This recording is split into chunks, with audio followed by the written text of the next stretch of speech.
there's nothing negative about being triggered. It's a calling to heal our wounds. It's a calling to reflect and to get curious about the reaction we are having. And I think that really sums up nicely what we both feel about triggers, isn't it? Definitely, yeah. So if you recognize that you're having triggers, then rather than putting some space in between, so first of all, I guess, to say what is a trigger. So a trigger is something that elicits a strong emotional response that perhaps wouldn't have bothered somebody else. So if you're triggered, you are having a strong emotional response. It's like 0 to 100 in a very short amount of time. You're often not using your thinking part of your brain. You're just reacting, and it can be all kinds of things. It can be objects, it can be situations, it can be looks, it can be words, it can be anything that can trigger us. Yeah, that's it. Like a trigger, like for anything within you that you're kind of suppressing, whether it's something that you need to heal or it's just a part of you, can be triggered by another thing or another person. Like if you get triggered by somebody's appearance, that could be because there's something within you that you're suppressing. If you get triggered by an object, it's not the object that you're angry with. It's something within you. It's all comes down to what that is trying to show you. You're not angry at the external. There's something within you that's bubbling up that needs to be released. Yeah. Actually, I had a situation.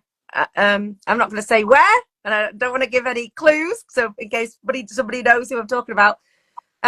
But I've found recently that there is somebody who can be quite abrupt.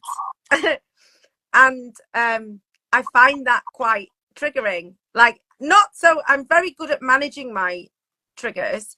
So I feel triggered and I'm able to put space and not react emotionally. No, don't react, respond.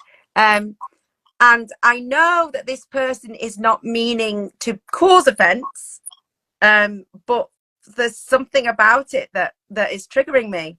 Now, I do know that I can also be a bit abrupt at times. So maybe it's me that I need to see how that feels from the other side and maybe think about how I react. Or maybe it's just that I don't feel listened to. So it's something I'm going to have to explore a bit more. And that's the thing about triggers. The real reason is not a surface level thing. It's often very, very deep, isn't it? It's a core wound. And we might have many triggers with the same core wound. So yeah, that's one that I need to explore, I think, because there's definitely something about that person's mannerisms or the way they speak that makes me feel shut off, or I feel that little pang of anger. And I know it's like, oh, I don't think it was meant that way, but it's like, oh, I can feel it. You see, sometimes a certain way a person is could trigger a reminder of our past in some way. Could be something from your childhood, maybe that unconsciously is triggered. You just don't really know. You have to dig deep. That is the thing. You have to dig deep. Like, with me lately, I'm very, very triggered over the last couple of weeks because of the timeline shift we're going through. But it's because I described, for example, and I was saying this to you, like, I got a new frying pan the other day and I got a new duvet and pillows. And I was triggered by them. My old frying pan was cheap and it was warped. I didn't do much cooking, but like this new one worked grand. It worked perfectly. But because it was different, I got really angry. And even when I was delayed getting into bed because I was triggered by the new bedclothes. And I was just like, what's going on here? And I had to sit with it. And I was like, I'm excited that I got new things, but why am I being triggered? And it's because I'm saying goodbye to an old version of myself. And the transition is bringing up a lot of old wounds for me. And that's it, like, do you know what I mean? Like, it's because I'm going into an unknown territory and it's reminding me of what I have to let go of. You know what I mean? So you have to take the lesson in everything. Like, the frying pan isn't the reason I'm upset. It's the whole transition phase that I'm in. So you have to be aware of that. And even if it comes to appearances with people, and I find, I used to have triggers with actors or actresses and I'd avoid watching them because I'd be angry looking at them. And then, since I've healed, I can see them now and say, oh, I like her. you know, and nothing, she didn't change, but I did. You know, so it's obviously like that's the thing with our shadow. It reflects back to us what we're suppressing, and I think we need to all be aware of that. Yeah, it's interesting talking about. I don't think that the way people look really triggers me now, but I know that it very much used to, because I was bullied at school, and so anyone who looks sort of the conventionally good looking, you know, the nice body, wear nice clothes, take care of the way they look, nice hair, male and female, I would find triggering. I would already decide that they were going to hate me, and that the interaction was going to be, it would make me, so I have like I do not now, but I used to have social anxiety, and it would really trigger my social anxiety. I wouldn't know what to say. I'd want to run away, freeze or run away. If it was somebody attractive, male or female, that I didn't know, or even if I did know them, but if they weren't my friend, I would find that really triggering. And that's because it's not because of that person, because I don't have any experience of that person, but it was just because I was seeing them, grouping that person in with the type of people that were very nice to me at school, or certainly that I felt shoved out by. Yeah. That's the thing. I like, you know, sometimes, like for me, you know, I couldn't actually pinpoint why the appearance of that person triggered me. But obviously at the time I wasn't aware of it. But I can kind of understand it now that I feel it. You know, and now if I'm triggered by someone's appearance, I can tell straight away why. Like these days I get triggered if I see people wearing black, because I used to always wear black, and I used to actually get triggered when I see people wearing colourful clothes. But now that I've transitioned into wearing colour, every time I see black, I'm like, no, put on some colour. You know, and that kind of just, it reminds me of, I suppose, the darker time of my life, and that kind of triggers me then as well. Like, but this is it, like, it can be the simplest of things, and it all comes back to what's inside us, and it has absolutely nothing to do with that person, or what that person said, or what that person did, or, you know, the object, or the situation. Absolutely. And that's why it can affect you, but it probably wouldn't affect other people. Yeah. So it's not the person that is triggering you. It's you that has the trigger inside of you, and it's not affecting other people. So it's going deeper. Yeah. I'm laughing here because just before I came on, I was just sitting here asking myself, because the cat is tormenting me at the minute, taking, you know, baubles off the Christmas tree, and it's making me really angry. And I don't get angry anymore, but this is making me so angry. And I had to sit with this just before I come on here, and I was like, it's not the cat's fault. Why am I feeling triggered? And it's actually my abandonment mood and my rejection mood. It's because she's not listening to me, and it's because I feel like, because she's still very nervous because she was abandoned, and it's like, you know, I actually have core wounds around her not accepting me and rejecting me, and that's why I'm angry, not because of the Christmas tree at all. Yeah. Do you know? Yeah. Well, talking about abandonment, so there's it often comes down to 5 core wounds, doesn't it?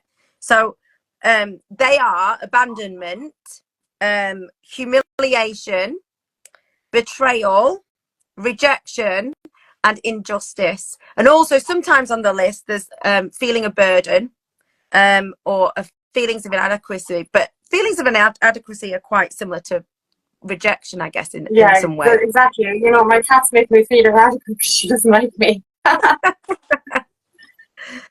And these are things that happen in early life, and it's not, you can have a beautiful family life and still end up with core wounds. Because like we've said before when we were talking about inner child stuff, is that when you're young, you don't process information and know about the world in the same way as you do as an older child or adult. So things become about you and are not fully understood. And so, and you know, it's a difficult time for the best parent with the most support with a new baby, a new child. It's intense. It's like SAS training, and with the best will in the world, you know, sometimes that child probably doesn't feel like its needs are always being met, and that's not because it's being neglected. neglected, but because it needs so much attention, and there's, you know, the caregivers, they're only human, aren't they? Yeah, that's it. You know, that is it. Like when we're children, we're literally we're balls of innocence, but we're sponges, and we depend on another human being. But like when we're, you know, we don't know right and wrong, or you know, we don't know if we're doing something wrong. So even as a toddler, if you're drawing on a wall and you got given out to, you know, you're an innocent child going. You're not saying, "Oh my God, Mammy's after giving out to me because I drew on the wall." You're literally saying, "Mammy hates me. Yeah. Mammy just hates me." And you think that, you know, you've done something wrong, and then you're continuing from that moment onwards. You're continuing to try and get your mother's approval or father's approval again, because you feel that it was you, not the drawing on the wall, but just you. And isn't that very sad to think that as children, so young, something so innocent like that for just being reprimanded once or twice can lead us to spend our whole lives seeking outside ourselves for that love again. It's very sad. Yeah. And then, of course, there's the other end of the spectrum where obviously some people are brought up into traumatic events and circumstances. But it doesn't have to be that you've had a traumatic early life for you to have. That's it. It can be just simple as, you know, as a strict parent. And like, you don't even have to be a strict parent. You know, we all would probably, like the way I give out to the cat is the way we give out to a child if they do something wrong. But that child isn't aware that they're doing anything wrong.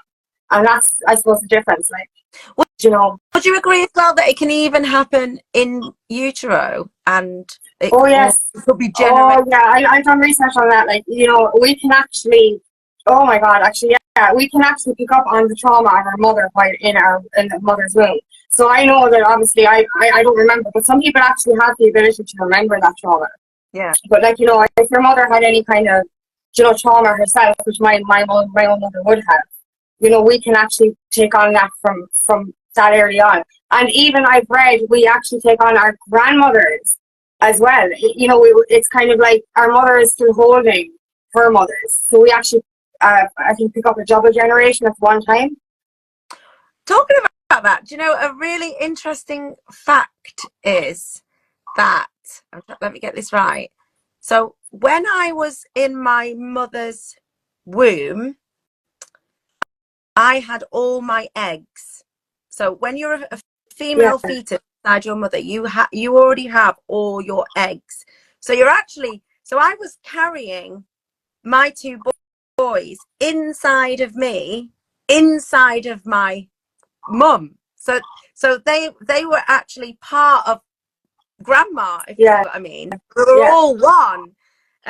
So when we think back how connected we are, like Ben and Elliot, my two boys, were partly inside me whilst I was inside my mother.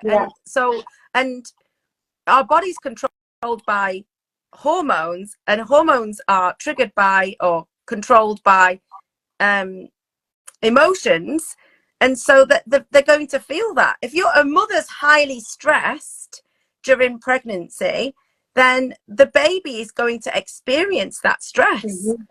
And it might not be that they will have a direct memory of it, but they will have an imprint of that feeling from being early on that they're not safe, or that they're, you know, that they're not having all their needs met because they don't feel safe. And so that can create it. Also, generationally, like, we pick up a lot of habits from the people that we spend time with and our caregivers. So the subtleties of their wounds and how they deal with things, and the language that they use and the looks that they give, you know, it's just like I'm scared of spiders. Now, I'm not scared like screaming, but I don't like them to touch me. So I can get them out of my room with a glass. But if it touched me, I'd be like like that. Now, just me behaving like that around a spider is going to imprint on my children. What they feel. Exactly. Yeah. That's it. We're not scared of mice because the mice is scary, or the spider. We're scared because we've seen that shit. And you know what? For a long time, I was petrified as well. And now I can actually do the thing with the glass and just take them outside. Or I leave the smaller ones there because I'm like, look, you leave me alone, I leave you alone. you know, I've come to respect spiders. But like, you know, we only pick up the fear because of what we've seen, what we've inherited. And this is where all these wounding and these triggers stem from. That anger as well. The anger, wasn't born with anger. I grew up fucking surrounded with fucking anger. You know what I mean? And it's such a hard one for me to release. And that's my biggest trigger that comes up is the anger. And it's just, you know, where do you get it from? Like, how does a child turn into an angry human being? It's not just random, you know? It's the environment. Absolutely.